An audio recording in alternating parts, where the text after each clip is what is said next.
As we made our way through Burgundy, my old tug Regina and I found ourselves slowing down to a crawl as we hit the fishing season. If the French are as crazy about fishing as they are about soccer, it is said that at any one time in the summer, 70% of all Frenchmen are occupied in the sport of fishing.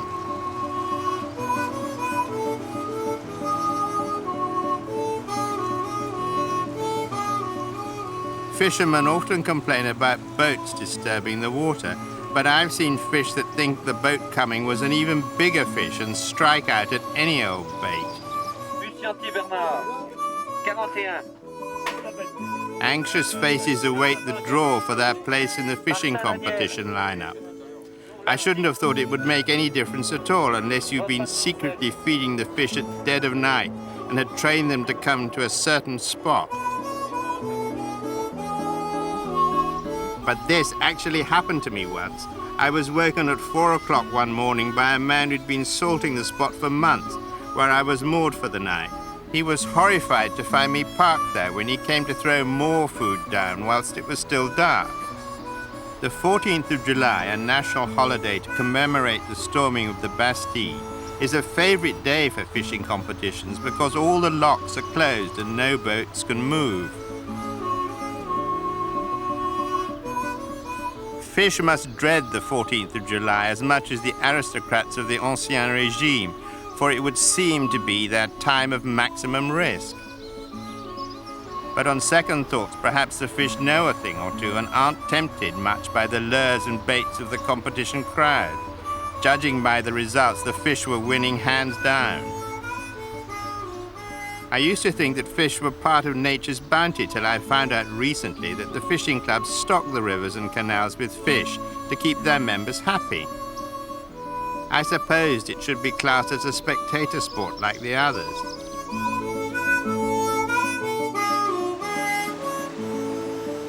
Then there's fly fishing, which really is a skillful and solitary business.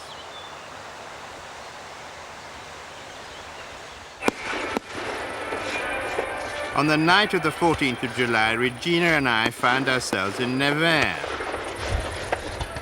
There are always fireworks on Bastille Day, and if you're lucky, an accordion band in the park.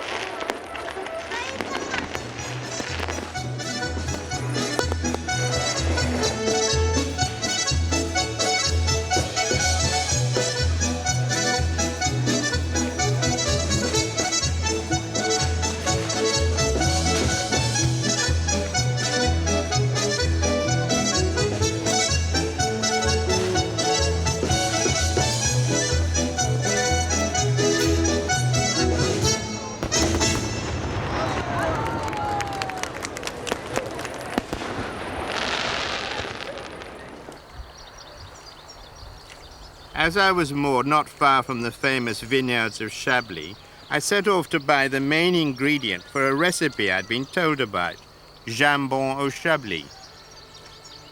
The fertile, misty valleys of Chablis are really very beautiful with their rolling hills and lonely church.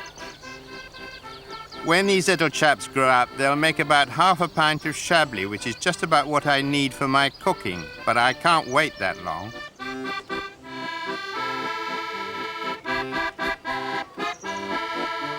The village of Chablis is set around the church of St. Martin. Happily, there's a plaque to tell the story of how St. Martin, a rich man, cut his cloak in half and gave it to a beggar.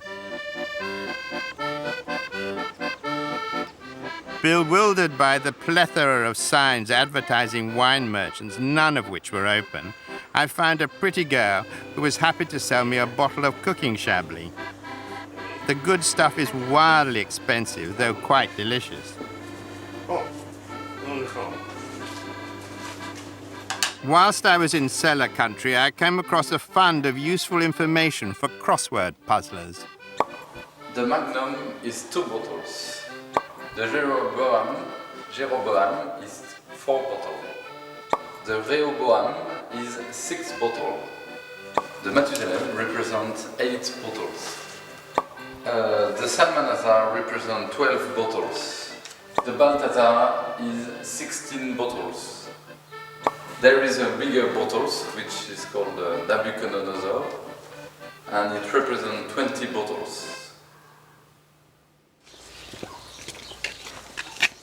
Catherine Ditlin, a general's daughter, was brought up in one of the far-flung outposts of the old French Empire, which have now mysteriously become part of metropolitan France. Catherine brought some prime ham for her speciality, ham in Chablis sauce. Merci beaucoup, monsieur. Au revoir. She's a brisk, no-nonsense sort of person with 5 children. Her father had taught her to give instructions precisely, which was ideal for this recipe. 4 échalotes, une petite boîte de concentré de tomate. In addition to the 4 slices of ham, she uses 4 shallots, a small tin of concentrated tomato puree, a chicken bouillon cube, a soup spoon of fresh cream, and a soup spoon of flour. You need about half a pint of Chablis and, of course, a little salt and pepper, and 2 ounces of butter. Et puis, poivre et sel un petit peu. Et puis, 50 grammes de beurre, du beurre doux. 50 grammes. Voilà. Alors voilà, je mets le bouillon. The bouillon cube goes in first, and then some water, and then the concentrated tomato puree. Et moi, je mets avec le concentré de tomate. C'est plus facile.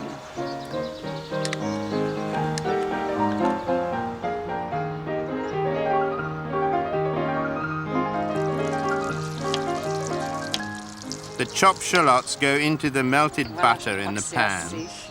Je vais les mettre dans le beurre. Voilà, ça sent bon.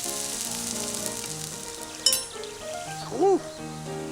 In goes a bit more than a soup spoon of flour to make a roux, which must be well cooked. Voilà, ça va faire un roux. Hein, ça va bien cuire. Je vais ajouter. Add the concentrated tomato puree and the bouillon. J'ai ajouté le vin blanc. Now add the wine. This is going to be a treat for lunch, said the general's daughter. Then the Je mets du pepper. poivre. Ouh, c'est lourd. Voilà. Je verse le mélange.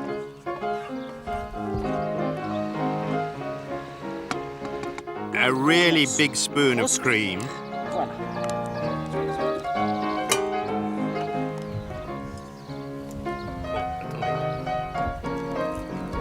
Catherine arranges her rolls of ham and then she pours the heavenly sauce over them. Voilà. Alors, ce plat, nous allons le manger. The way to warm it up ce soir. again is Donc, to put the on va plate le in a mettre dans un bain-marie, four déjà another chaud. bigger plate with water in Si vous voulez it, le mettre un and tout then put it in a petit peu au bain-marie preheated oven. Avec un plat, avec de l'eau dessous. Voilà. The ham in its Chablis sauce was really good.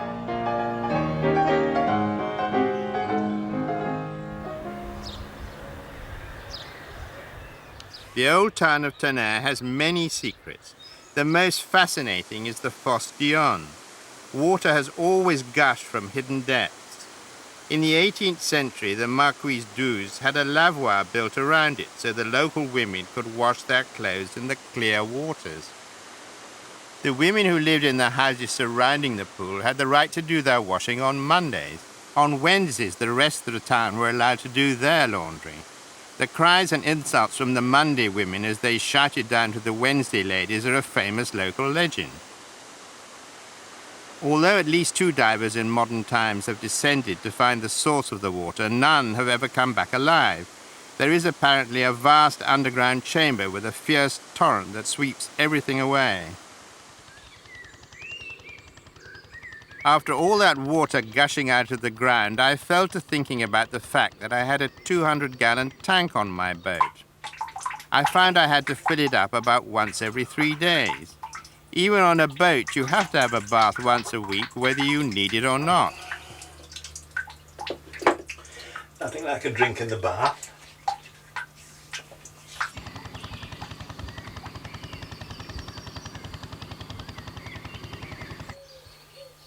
This little church, tucked away in the middle of nowhere in the midst of Burgundy, is a curious and special place. It's one of the last 5 churches in the whole of France that has a mural depicting the Danse Macabre.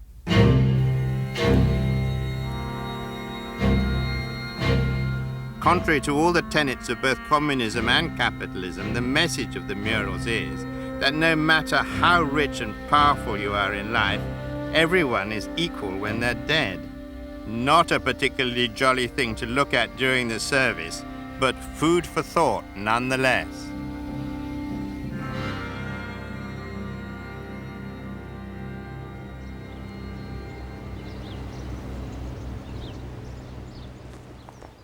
I called on Vincent Humbert, who is a man with an interesting trade. Apart from running a fascinating museum of the countryside, he makes the horses and other animals that delight children on fairground carousels. Nowadays, many are made from plastic molds, but Vincent showed me how he carved them from wood in the old-fashioned way. Vincent explained that he made a volume of wood by sticking bits together, and then he started to carve the nose, the eyes, the ears, and the mane. J'arrondis, je donne des formes, je fais apparaître les yeux, les naseaux, la bouche, j'affine pour donner les oreilles, et puis je sculpte pour donner un petit peu de volume ici dans la crinière. Les pattes du cheval, les pattes avant, les pattes arrière sont sculptées dans la masse du bois, puis après assemblées. Ils viennent prendre place. To cut out the legs, he made patterns from his design and then traced out the shape of the patterns on a very thick bit of timber. After that, he cut the shapes out with a bandsaw.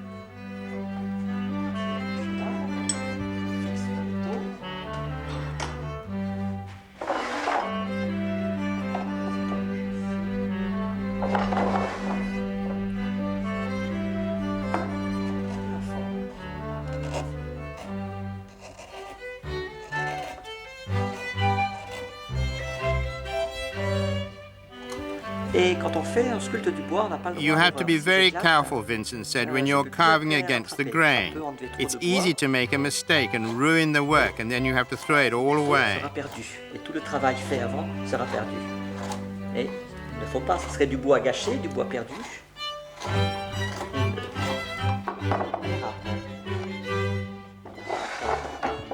I've always been interested in carousels because they don't seem to have lost their appeal at all over the years. I was extremely impressed by the force of Vincent's flying pig.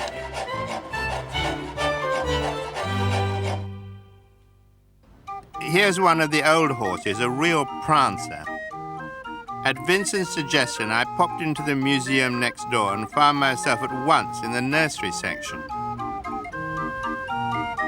What exactly is the appeal of a teddy bear? Named after Teddy Roosevelt, they are certainly up there on the popularity chart with the carousel. No television for the children who played with this dog. They must have invented their own stories and stretched their imagination with toys like these.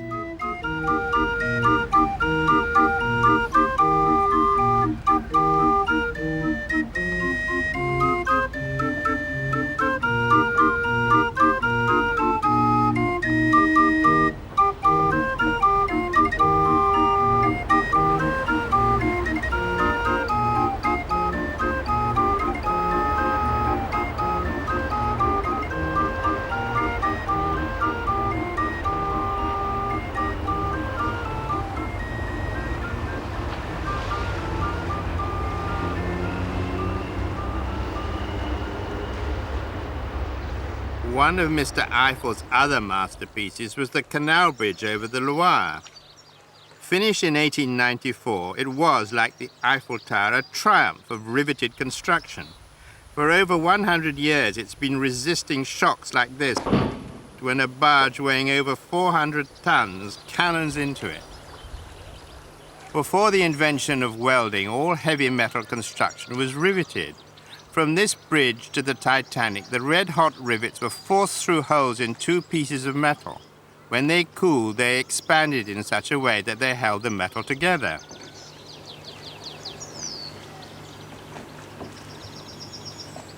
My tug and companion, the Regina, was built in 1926 and riveted throughout. Nowadays, she has part of her bottom strengthened with whale.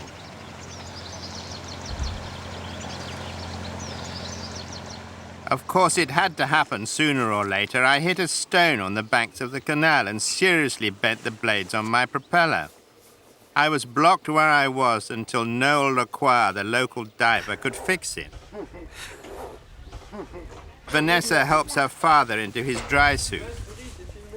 Noel makes his living by plunging into the muddy waters of the canal and fixing props. What Noel does underwater has to be done completely by touch, because he can't see a thing in the murky waters. Like all underwater operations, his preparations have to be just about perfect. He has to think of everything before he submerges himself.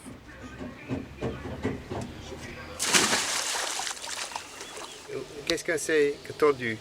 Les deux pales Oui, qui sont légèrement abîmées. légèrement. The prognosis was grim. Noel told me that 2 of the blades were out by at least 20%. He also has to work with the utmost care because to drop the grub screws that hold the propeller onto the shaft or any of his specialized tools would, for all concerned, be a catastrophe.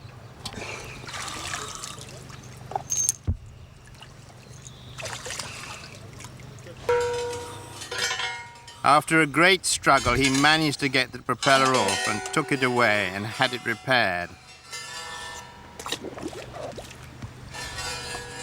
Mais pas si abîmées que ça, ou alors toutes les pales sont faites pareil.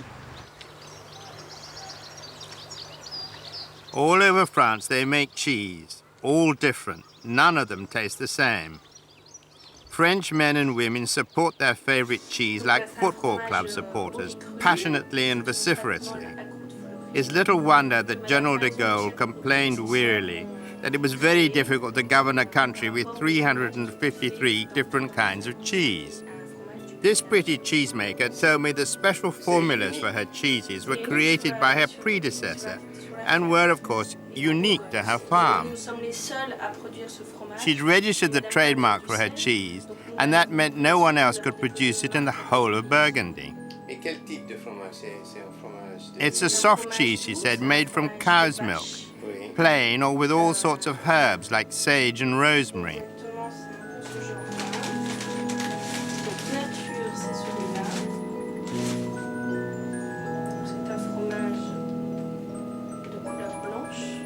On the farm, she said, they made all sorts of other cheese as well. We even make them with pepper and nuts.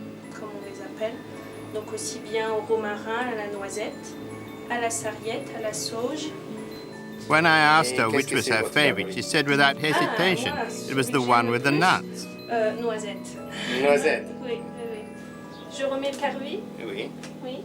I bought one of her favorites and a plain one for good measure.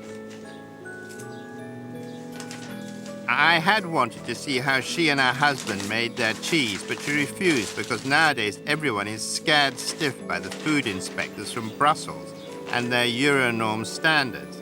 If there is the slightest diversion from the Euronorm, you are drowned in papers and closed down for ages.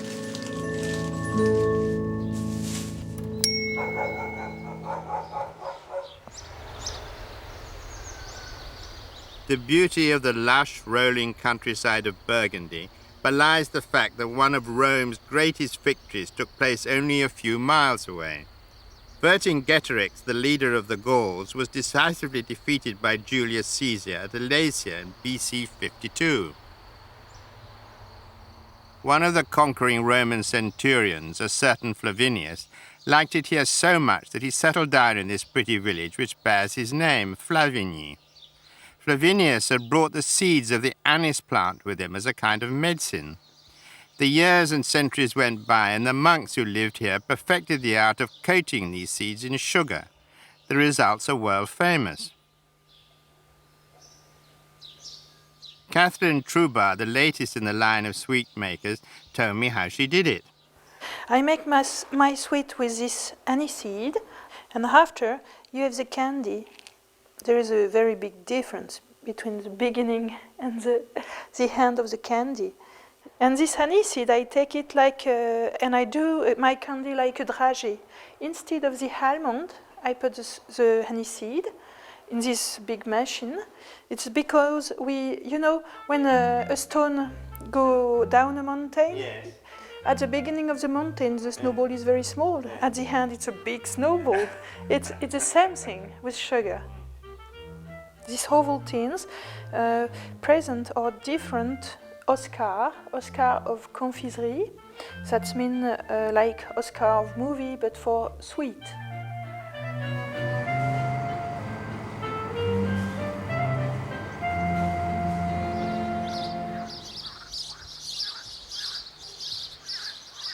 This is a rather strange place.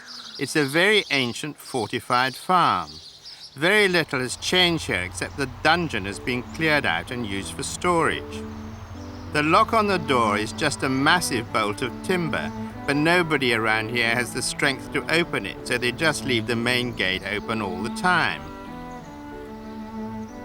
This elegant medieval cowshed has just been cleaned out so the local Gregorian chanters can do a recording here, as the acoustics are apparently fabulous. The place is owned and run by two ancient aristocrats who inherited it. They have, with great energy, started a small industry making local products. She said normally when you retire you're meant to take it easy, but we decided that when we left Paris and our jobs, we'd start a little business making the traditional products of the region. We had a bit of luck because when we cleaned out the attic, we found 4 recipes. We started with aperitifs made with leaves of wild cherry trees and the leaves of peach trees, nuts and a spiced wine. We went to Fauchon, the swankiest food shop in Paris, with our pots of fruit in vinegar. 3 days later, they had orders for hundreds of pots from Japan.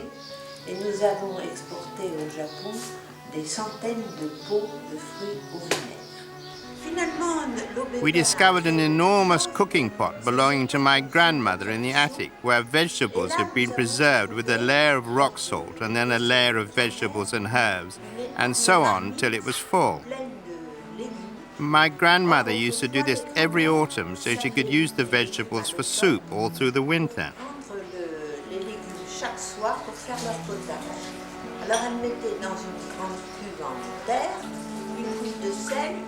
When we lived in Paris, we found it was very difficult to keep the flavor of fresh herbs for very long.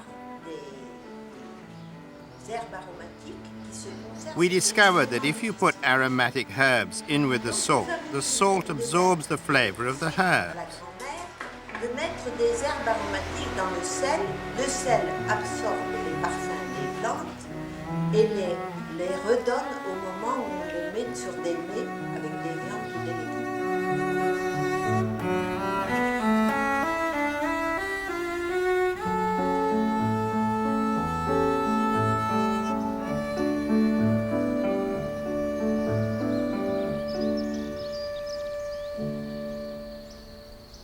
Another sleepy little village in the belly of Burgundy is Marigny-le-Coué, which means apparently Marigny the Hidden. Mr. and Mrs. Deroux had invited me to one of their monthly table ronde parties. Qu'est-ce que c'est la table ronde, madame? Oh, c'est pas grand-chose. C'est la sardine, la canard.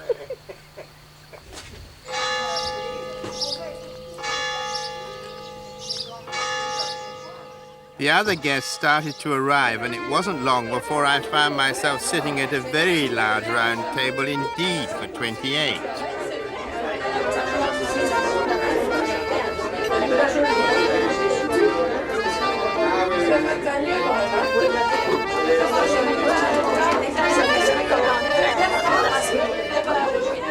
In America, they tell Polish jokes. In France, it's Belgian jokes. The party's joke teller started in on this old favourite. There were 2 tourist-class passengers on a flight from Brussels to New York who sat down in the first class and demanded champagne. Nothing would get them to move until the captain spoke to them and they went back. "What on earth did you say to them?" asked the hostess. "I told them that the first class didn't go to New York," said the captain. santé à tous. J'en boirai 5 à 6 bouteilles, une femme sur mes genoux. J'en boirai 5 à 6 bouteilles, une femme sur mes genoux. Une femme, oui, oui, oui, une femme, non, non, non, une femme sur mes genoux. Quand je vois rouler ma drogue. Not surprisingly, no one danced on the table or drank champagne from a lady's slipper, but instead they sang songs about how proud they were to be sons of Burgundy.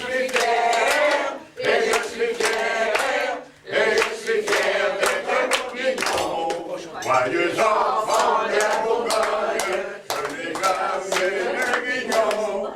Quand je vois rougir ma trogne, je suis fier d'être bourguignon. As Regina and I chugged out of Burgundy, I thought of all the fun we'd had on our journey. Bravo la Bourgogne, et merci bien.